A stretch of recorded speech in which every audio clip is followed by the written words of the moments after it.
My name is Sienna Caldwell. I'm 23 years old, and last weekend was supposed to be the proudest day of my life.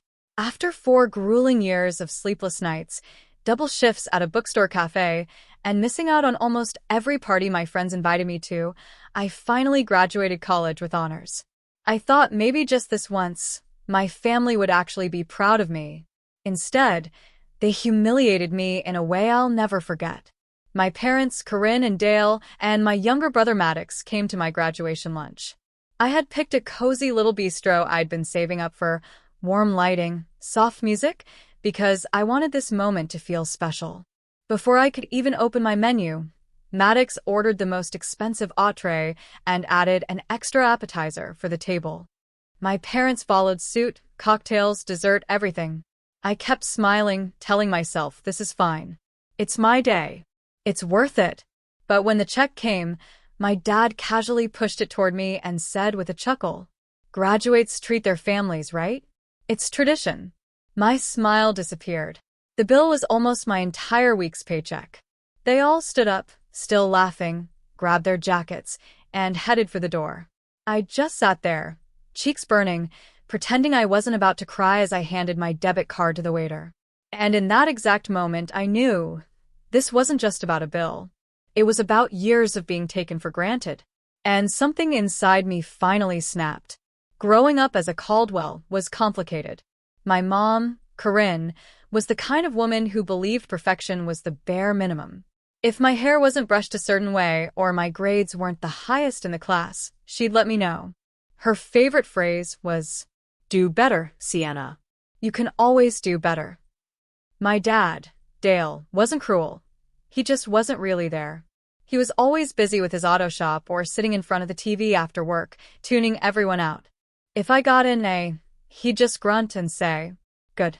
That's what you're supposed to do." And then there was Maddox, my younger brother, the golden child. If Maddox got a C, it was still celebrated. "He's trying his best," Mom would say, hugging him like he'd just won a medal. He got away with everything, staying out late, breaking curfew, even wrecking Dad's truck once. I still remember my 16th birthday. I asked for a small cake and maybe to go out with my friends. Mom said we couldn't afford anything extra that year. 2 months later, Maddox turned 15 and they threw him a backyard barbecue with a rented karaoke machine. Those moments added up. So when graduation day came, I thought maybe things would be different. After all, I'd done everything they'd ever asked. I worked part-time jobs all through high school, saved money for college, stayed out of trouble, and even helped pay some of the household bills when Dad's shop was struggling. But deep down, a part of me knew, if they hadn't celebrated my small wins, why would they celebrate my big one? And yet, I still hoped. I still wanted my family to look at me and finally say, "We're proud of you." That's what made what happened at the restaurant cut so much deeper. It wasn't just about money. It was about a lifetime of being treated like I didn't matter. College was supposed to be my fresh start, my chance to step out of Maddox's shadow. But even then, my family never really saw me. I worked 2 part-time jobs just to cover what my scholarship didn't. During finals, I'd be up until 3 a.m. studying in the campus library, then wake up at 6 a.m. to open the cafe. I missed birthday parties, road trips, spring break. Also, I could graduate debt-free and maybe make my parents proud. I remember one winter when Dad's shop had a slow season and Mom was panicking about the bills. Without thinking twice, I handed over nearly my entire savings account to help cover rent. Mom said, "Thanks, Sienna." And that was it. No hug. No, "We appreciate you." Just thanks. But still, I kept trying. Every time I earned an academic award, I'd text a picture of the certificate to our family group chat. Maddox wouldn't even respond. Mom would just send a thumbs-up emoji. Meanwhile, when Maddox got his first internship, which I had helped him apply for, they took him out to a steakhouse to celebrate. So when graduation day approached, I decided I'd make it special myself. I spent weeks researching the perfect restaurant. Not too fancy, not too cheap, just a place that felt like a real celebration. I even put aside extra money for my paycheck because I wanted to order champagne for everyone. In my head, I kept imagining the moment. Walking in wearing my cap and gown, Mom smiling, Dad actually looking proud for once. Maybe Maddox joking, but in a nice way. I wanted to feel like a real part of my family, like we were a team. That hope carried me through the stressful final semester, the all-nighters, and the pressure.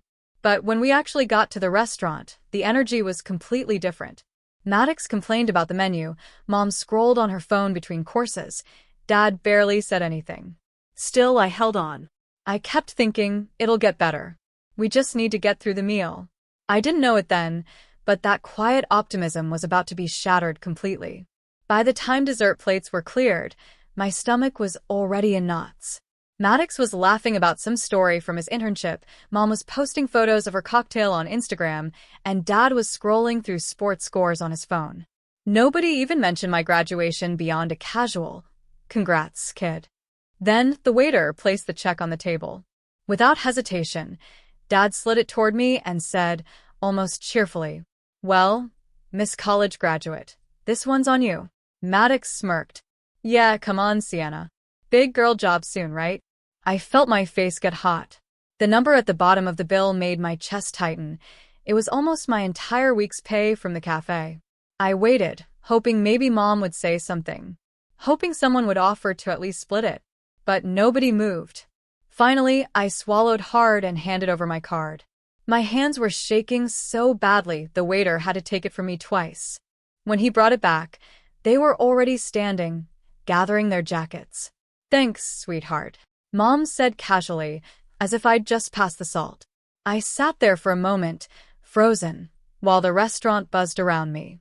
People at other tables were laughing, clinking glasses, celebrating together.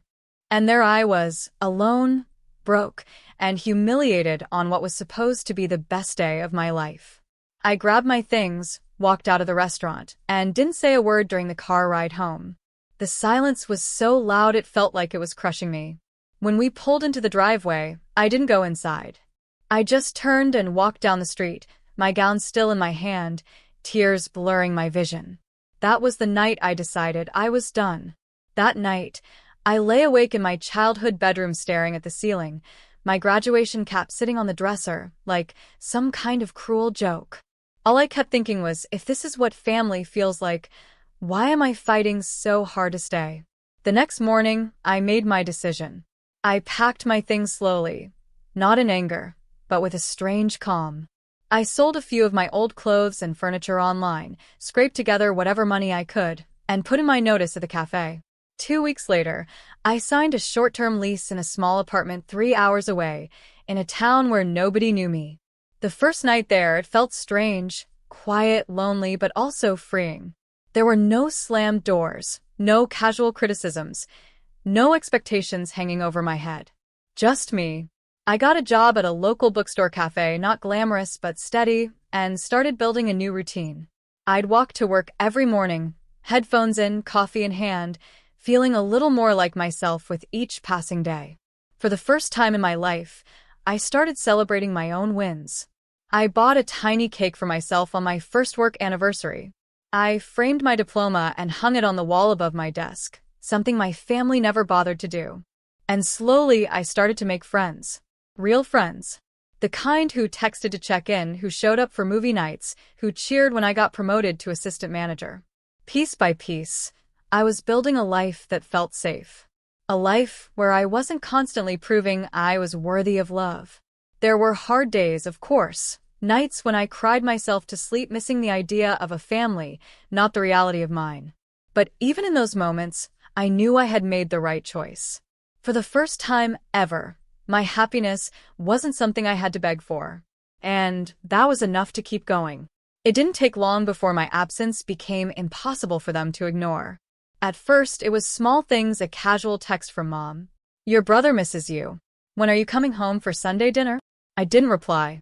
A few days later, Dad called, leaving a voicemail. His tone was half annoyed, half guilty. "You've made your point. Now come back. We're still your family." Still, I stayed silent. Then came the guilt trips. Mom texted that Maddox wasn't doing well at school, and maybe he just needs his sister back. A week later, she claimed Dad had chest pains and that I was selfish for ignoring family emergencies. I almost believed her, until a friend who still lived in my hometown texted me that she'd seen my parents at the county fair that same night, laughing and eating funnel cake. That was when I realized they didn't want me back because they missed me. They wanted me back because they didn't like losing control. The final straw came when Maddox messaged me late one night. "You really need to stop being so sensitive. You ruined graduation lunch by making it about you. Just come home and let it go." I stared at that message for a long time, then quietly deleted his number. For the first time in my life, I didn't feel guilty for standing my ground. I felt strong. So I sent one final message to our family group chat. "I'm not coming back.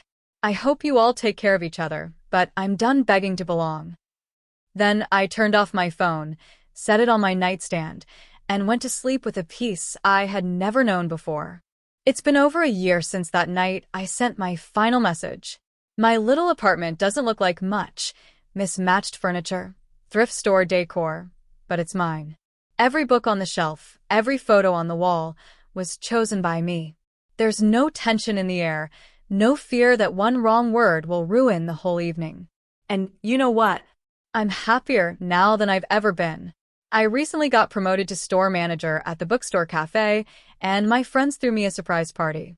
They brought cake, balloons, and even made me a silly crown out of receipt paper. We laughed until our sides hurt, and for the first time, I felt like I was exactly where I was supposed to be. Sometimes I still think about my family. I wonder if they ever realized how much that graduation lunch hurt me. But then I remind myself, their recognition was never going to fix me. Walking away wasn't an act of revenge. It was survival. I used to think family was something you owed loyalty to, no matter how much it hurt you. But now I know better. Family is not defined by blood. Family is who shows up for you, who celebrates you, who listens when you speak. And choosing yourself? That isn't selfish. That's courage. So if you're sitting somewhere, crying because the people you love the most keep making you feel small, hear me when I say this. You are allowed to leave. You are allowed to start over.